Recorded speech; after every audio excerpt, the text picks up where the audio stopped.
everyone, I'm Rincey and this is Rincey Reads. So I watched a video by Alan called Why You Need Black Friends, and I will have a link to that video down in the description for you guys to check out. I highly recommend watching it because it is just an overall great video, and in it she talks about race within YouTube and BookTube and books and authors, and at the end of the video she basically challenges her viewers to try to read one book a month that is by a black person. And so when she said that, I started thinking about my own reading habits, and I was like, oh yeah, I totally have read at least one book a month by a person of color, not necessarily a black person, but a person of color this past year. And so I figured I was okay, but then I kind of wanted to look into it more and figure out if that actually was the case or not. So what I did was I basically downloaded my entire Goodreads book information. On Goodreads you can download all of your books in kind of like a spreadsheet file. I joined Goodreads in August of 2007, so basically since that point forward I've been putting in all of the books I've ever read into that. It's a pretty accurate representation of the books that I've been reading for about the past 5 or 6 years, and then I also have some information about the books that I've read before that because I tried to put in as many books as possible that I read in like high school and early college that I could remember, but obviously it's not every single book that I've ever read, but it's pretty good, or as close as I can get. So I had about 333 entries, and I went through and I looked up every author of every book that I ever read, and I marked down if they were male or female and whether they were white or non-white. Now I have to put in the disclaimer here that I marked someone as white if they were either Caucasian in America, or if they were of European descent, or if they were like a white South African or Australian. I basically just tried to do it however like the US Census would mark them, but the US Census also marks Arabs and Persians as white, so I chose to mark those people as people of color because they would most likely be seen as people of color. Obviously there is some inaccuracy in this because defining what exactly a person of color is can be difficult. Do you mark a mixed person as a person of color? I did. And then also just figuring out an author's race can sometimes be kind of difficult because authors don't always put that information out there, and unless it is very blatant, it can be difficult knowing whether or not a person is white or non-white. So knowing all of that, I tried as hard as I could to be as accurate as possible and to do as much research as I could to make sure I was as accurate as possible, but I just wanted to put that disclaimer out there for you guys. So I decided to make a guess in terms of how the numbers would come out before I actually calculated everything, and I had a pretty good feeling that gender-wise I was pretty even 50-50, and then in terms of race I knew that my reading skewed white, but I estimated it to be about 75 to 80% white. Now in terms of the actual numbers, it turns out that for gender I was pretty close. I was 53% male, 47% female. So I am pretty good about making sure I read an equal amount from both male and female authors, which is good. But for race, it turns out that I read 90% white and only 10% non-white. And I broke it down even further just to see how it all came out, and it's 48% white male, 5% non-white male, 42% white female, and 5% non-white female. I was talking about this with some of my friends, and I was mentioning how I was kind of embarrassed that only 10% of the books that I've ever read are by people of color. And I also mentioned how I felt like I had been reading more authors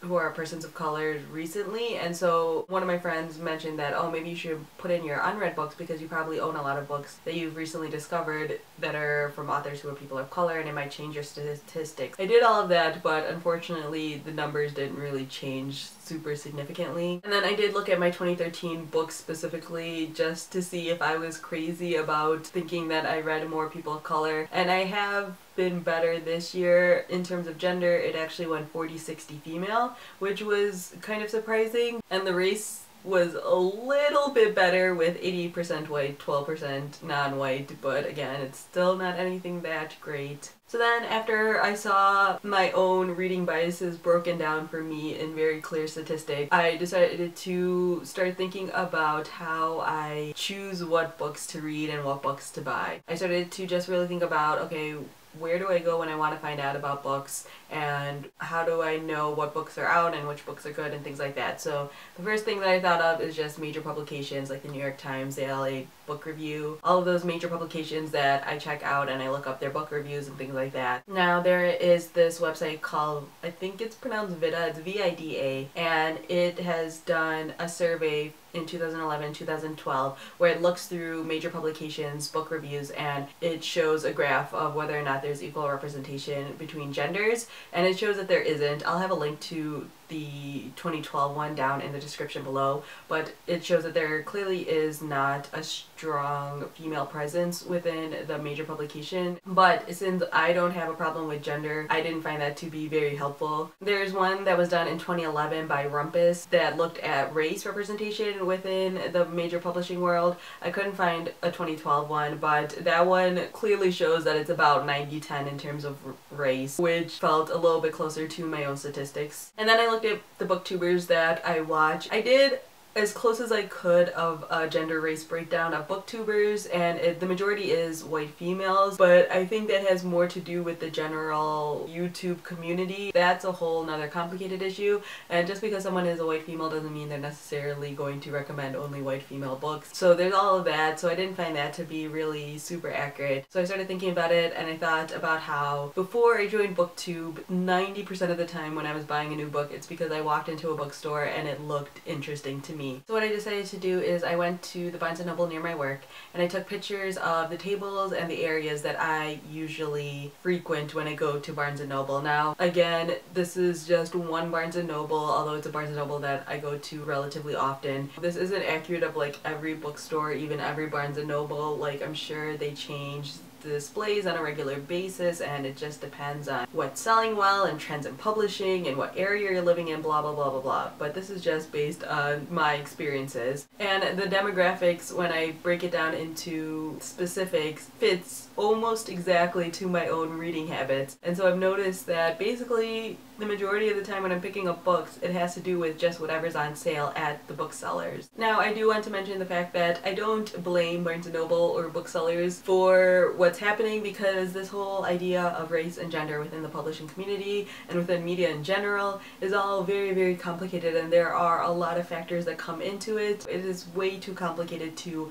place blame on any single source. But now that I know what my own biases are and how I tend to look at which books to read and purchase, I am going to try to actively fight that bias, which I think is kind of the only / best way to go about it. I'm going to take Alan's challenge, and I encourage you guys to do this as well, to read one, I'm not going to say black author a month, but I'm going to say one person of color a month, because I think it's important to read Asian authors and Middle Eastern authors and South American authors and African authors and things like that. I encourage you guys to take on this challenge yourselves and try to read a person of color a month. And my next point kind of goes along with this, but I'm also going to try to seek out more people of color who do book reviews or book blogs or even booktubers. I already kind of seek them out as booktubers, but I'm going to try to make more of an effort. So if you guys know of specific booktubers who are people of color, or specific book blogs, or any websites that specifically highlight people of color or any sort of diversity within the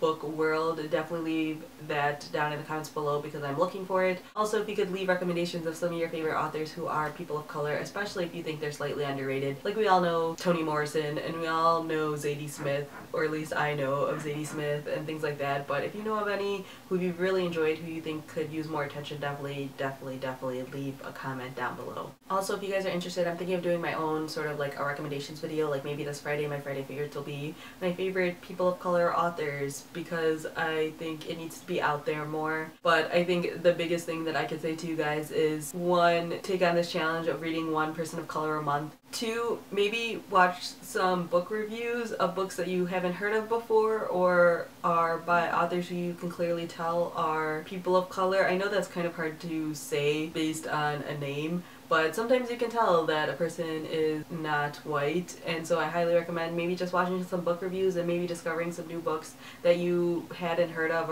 or aren't on the bestseller list and things like that, because I think that it's really easy to just fall into the cycle of the very specific New York Times bestseller books, and there are so many great books out there that we can't just limit ourselves to just those. I'm just gonna put that out there. It's definitely a challenge that I'm going to be doing myself. Let me know down below what you guys think of this. Maybe look at your own book reading habits, if not throughout time, but maybe just within the past year, and see if you have your own biases. I'd love to see some other booktubers looking into this, or even just, you know, really casually looking into it. I don't expect everyone to sit there and number crunch like I did. I'm just kind of a nerd like that, but I would definitely love to see, especially just other readers in general, looking at their own habits. So yeah, that's all I have for now, and thanks for watching.